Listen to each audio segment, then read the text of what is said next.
ಈ ದುರಂತಕ್ಕೆ ಸಂಬಂಧಪಟ್ಟಂತೆ ಸಿಎಂ ಸಿದ್ದರಾಮಯ್ಯನವರು ಮಾತನಾಡಿದ್ದಾರೆ. ನಿರೀಕ್ಷೆಗೂ ಮೀರಿ ಅಭಿಮಾನಿಗಳು ಸೇರಿದ್ರು.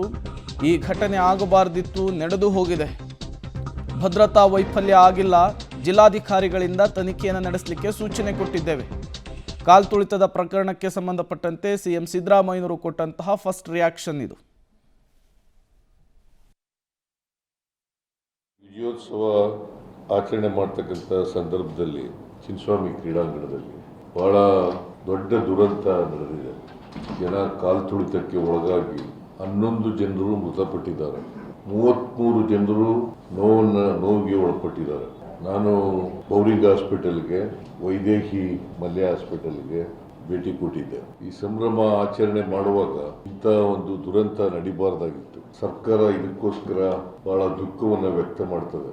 ನಮ್ಮ ನಿರೀಕ್ಷೆಗೂ ಮೀರಿ ಜನ ಅಭಿಮಾನಿಗಳು ಸೇರಿದರು. ವಿಧಾನಸೌಧ ಎದುರುಗಡೆ ಸುಮಾರು 1 ಲಕ್ಷಕ್ಕೂ ಹೆಚ್ಚು ಜನ ಸೇರಿದ್ರು. ವಿಧಾನಸೌಧ ಮುಂದೆ ನಡೆದಂಥ ಸಮಾರಂಭದಲ್ಲಿ ಯಾವುದೇ ಅನಿರೀಕ್ಷಿತ ಘಟನೆ ನಡೆದಿಲ್ಲ.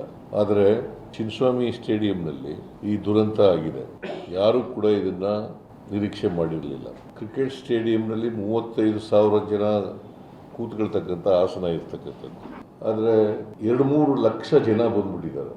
ಮತ್ತೆ ನಿನ್ನೆ ಮ್ಯಾಚ್ ನಡೆದಿರೋದು ಸಾಯಂಕಾಲ, ನಮಗೆ ಬೆಳಿಗ್ಗೆ ಇದನ್ನು ಮಾಡಿರ್ತಕ್ಕಂಥದ್ದು ಕ್ರಿಕೆಟ್ ಅಸೋಸಿಯೇಷನ್ ಅವರು. ಹಾಗಾಗಿ ಇಷ್ಟು ಜನ ಬರ್ತಾರೆ ಅಂತ ನಿರೀಕ್ಷೆ ಮಾಡಿರಲಿಲ್ಲ. ಸ್ಟೇಡಿಯಂನಲ್ಲಿ ಎಷ್ಟು ಕೆಪಾಸಿಟಿ ಇದೆ ಅಷ್ಟು ಜನ ಬರ್ಬೋದು, ಅದಕ್ಕಿಂತ ಸ್ವಲ್ಪ ಜಾಸ್ತಿ ಜನ ಬರ್ಬೋದು ಅಂತ ನಿರೀಕ್ಷೆ ಇತ್ತು. ನಾನು ಯಾಕೆ ಹೇಳ್ತಾ ಇದ್ದೀನಿ ಅಂದರೆ, ಇದು ಒಂದು ಅನಿರೀಕ್ಷಿತವಾದಂಥ ಬೆಳವಣಿಗೆ. ಒಂದು ಮ್ಯಾಜಿಸ್ಟ್ರಿಯಲ್ ಎನ್ಕ್ವೈರಿನೂ ಕೂಡ ಆರ್ಡರ್ ಮಾಡಿದ್ದೀನಿ. ಜಿಲ್ಲಾಧಿಕಾರಿಯಿಂದ ವಿಚಾರಣೆ ಮಾಡಿಸ್ತೇನೆ. ವಿಚಾರಣೆ ಮಾಡಿಸಿ ಯಾರು ತಪ್ಪಿತಸ್ಥಿದ್ದಾರೆ ಅವ್ರ ಮೇಲೆ ಕ್ರಮ ತಗೋತೀವಿ. ಭದ್ರತಾ ವೈಫಲ್ಯ ಅಂತ ತಮಗೇನು ಅನ್ಸಲತ್ತರದು? ಏನು ಭದ್ರತೆ ವೈಫಲ್ಯ?